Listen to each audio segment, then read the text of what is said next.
दोस्तों लाइव तस्वीरों તમે જોઈ શકો છો। હાલ અત્યારે બનાસકાંઠાની અંદર ભારે વરસાદ સાથે વીજળીના કડાકા ભડાકા સાથે વાવાઝોડા જેવી સ્થિતિ જોવા મળે છે। લાઈવ વિડીયોની અંદર દોસ્તો તમે જોઈ શકો છો ભૂકા કાઢી નાખે એવો વરસાદ બનાસકાંઠામાં લાઈવ ચાલુ છે। તમે હાલ અત્યારે જોઈ રહ્યા છો તે હાલ અત્યારે બનાસકાંઠાના તસવીરો સોશિયલ મીડિયાની અંદર વાયરલ થઈ રહ્યા છે।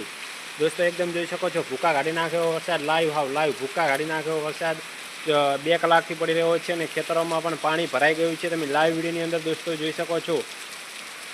તમારા ગામમાં કેટલો વરસાદ છે દોસ્તો કમેન્ટ કરીને ફટોફટ ચેનલ ઉપર જણાવી શકો છો। અમારા ગામમાં ભૂકા કાઢી નાખ્યો એવો વરસાદ પણ પડી રહ્યો છે। હાલ અત્યારે દોસ્તો તમે લાઈવ તસવીરો જોઈ શકો છો। હાલ અત્યારે અંબાલાલ પટેલ દ્વારા જાહેર આગામી કરવામાં આવી હતી અલગ અલગ વિસ્તારોની અંદર, એટલે કે અમદાવાદ, વડોદરા, સુરત, ભાવનગર, બોટાદ જિલ્લાની અંદર ભારે વરસાદની આગામી કરવામાં આવી હતી। તે પ્રમાણે હાલ અત્યારે ભારે વરસાદ જોવા મળી રહ્યો છે। દોસ્તો તમે વિડીયોની અંદર જોઈ શકો છો હાલ અત્યારે ભારે વરસાદ સાથે વાવાઝોડા જેવી સ્થિતિ પણ જોવા મળી છે। ખાસ કરીને આ વિડીયો સોશિયલ મીડિયાની અંદર વાયરલ થઈ રહ્યો છે। દોસ્તો વિડીયો માટે શું કહેવા માંગો છો કમેન્ટ કરીને ફટોફટ જણાવી શકો છો। જય હિન્દ।